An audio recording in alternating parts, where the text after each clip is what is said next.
Hi friends, how are you? Welcome to our channel Sarah Nairobi Vlogs. Today our recipe payasam. చూడండి డెలిషియస్గా ఎమ్మీగా అనిపించే ఈ పాయసం ఎలా తయారు చేయాలో చూద్దాం. ఫస్ట్ 2 టేబుల్ స్పూన్స్ నెయ్యి వేసుకుంటున్నాను. అలాగే క్యాష్యూ నట్స్, రెజిన్స్ ఇవి దోరగా ఫ్రై చేసుకోవాలి, బ్రౌన్ కలర్ వచ్చేంత వరకు. ఇవి తీసి పక్కన పెట్టుకోవాలి ఫ్రై అయిన తర్వాత.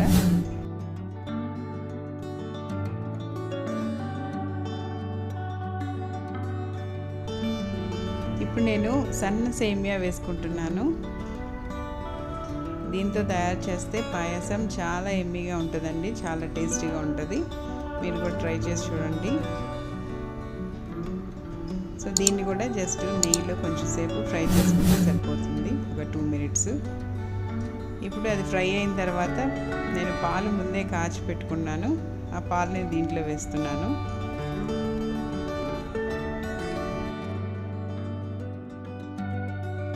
నేను వాటర్ ఏమీ యాడ్ చేయట్లేదు, జస్ట్ పాలతోనే ఈ పాయాసం తయారు చేస్తున్నాను. ఇలా తయారు చేస్తే చాలా బాగుంటుంది. కండెన్స్డ్ మిల్క్ 1 కప్ యాడ్ చేస్తున్నాను. కండెన్స్డ్ మిల్క్ వద్దనుకుంటే షుగర్ యాడ్ చేసుకోవచ్చు. చాలా సింపుల్ అండ్ ఈజీ రెసిపీ, పిల్లలు కూడా చాలా ఇష్టంగా తింటారు.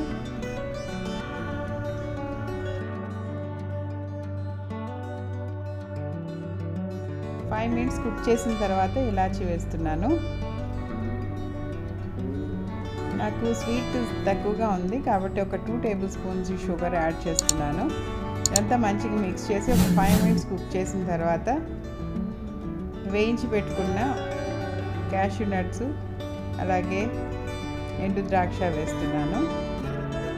వేసి మిక్స్ చేసి స్టవ్ ఆఫ్ చేసుకోవడమే, అంతేనండి.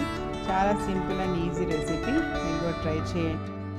నా వీడియో మీకు నచ్చినట్లయితే లైక్ ఇవ్వండి, షేర్ చేయండి, అలాగే నా ఛానల్ సబ్స్క్రైబ్ చేయండి. Thank you so much for watching. For more videos please subscribe to my channel Sarah Nairobi Vlogs.